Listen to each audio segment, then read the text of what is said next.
40 basis points rate cut किया है, that is a welcome step. But साथ में what is also important is के from a regulatory standpoint, जो आज फियर है मार्केट में, थोड़ा रिस्क एवर्सनेस जो सिस्टम में है, वो रिस्क एवर्सनेस टैकल करने की जरूरत है। Rates in the market are not coming down because banks are not passing on that credit with the same ease as one would like to see. तो ये एक थोड़ा टैकल करने की जरूरत है। और दूसरा डिमांड सिस्टम में क्रिएट करने की जरूरत है, क्योंकि खाली इंटरेस्ट रेट कम करने से डिमांड नहीं आने वाला है। Industry is not going to start investing because interest rates are low. आपको एक साइड बाय साइड, जो आई एम श्योर गवर्नमेंट कर रही है, बट डिमांड पर क्रिएट करना चाहिए। ओके, तो डिमांड बूस्ट करने के लिए अभी भी सरकार को कुछ कदम उठाने चाहिए, ये के मिस्त्री साहब ने एक बार फिर गुहार की है।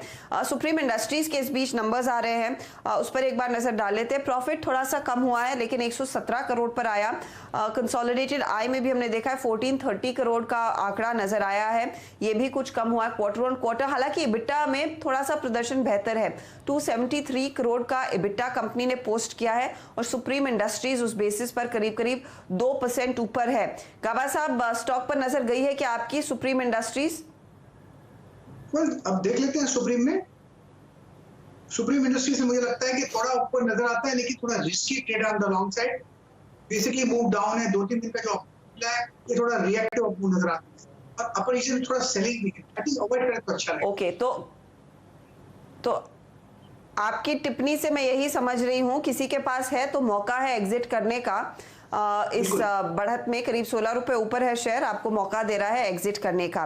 चलिए एक और स्टॉक की बात करते हैं, वो है एवेन्यू सुपरमार्ट। इसके लिए आज एक खबर अच्छी कि T2T से बाहर निकला है, लेकिन कल आएंगे कंपनी के नतीजे। तो डीमार्ट के लिए क्वार्टर Q4 का कैसा रह सकता है? सुमित हमारे साथ है, सुमित बताइए।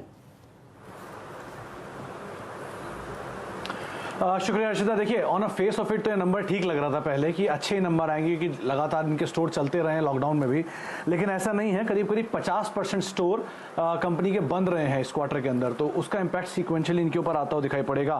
फुटफॉल लोअर था, जो कि आमतौर पर रहता है, उससे काफ़ी कम आया था।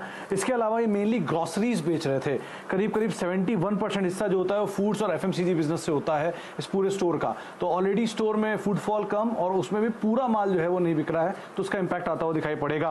रेवेन्यू फ्रंट पे 10% एक YOY बढ़त का अनुमान लगाया जा रहा है। 5535 करोड़ का एक आंकड़ा आ सकता है रेवेन्यू फ्रंट पर। एबिटा फ्रंट पे करीब 400 करोड़ का एक आंकड़ा होगा, जो कि 6.5% के आसपास की बढ़त दिखा सकता है। और मुनाफे फ्रंट पे करीब 238 करोड़ का आंकड़ा होगा, जो कि 203 करोड़ के सामने होगा YOY बेसिस पे। सीक्वेंशियली अगर इन्हीं नंबर्स की बात की जाए तो सीक्वेंशियली नंबर्स कॉन्ट्रैक्ट होते हुए दिखाई पड़ेंगे। YOY में एक बेस का इफेक्ट भी आता हुआ दिखाई पड़ेगा। मेजरली इनके जो SSSG थी वो यूजुअली मार्च क्वार्टर में थोड़ी ज्यादा आती थी, लेकिन इस बारी क्योंकि ये लॉकडाउन रहा है तो उसका इंपैक्ट भी आना कहना मुश्किल है। इस तिमाही में कंपनी ने पूरे साल की SSSG का आंकड़ा देगा। पिछली बार 17.5% 18% के आसपास ये आंकड़ा होता था।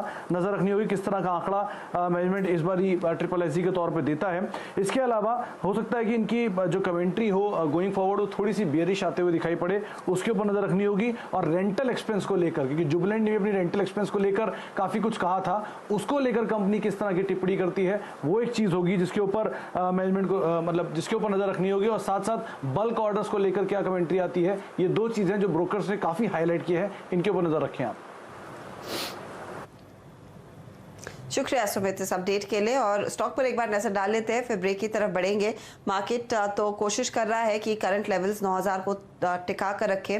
कल जोश था 9100 के पार, हमने देखा वीकली एक्सपायरी हुई, और आज विदेशी बाजारों के चलते और ऑफ कोर्स इंटरनल RBI के अनाउंसमेंट्स के चलते मुनाफा वसूली हावी हुई है। चलिए लेंगे एक ब्रेक। ब्रेक के बाद कुछ और खबरें रेडार पर रहेंगी। आप बने रहिए CNBC आवाज के साथ।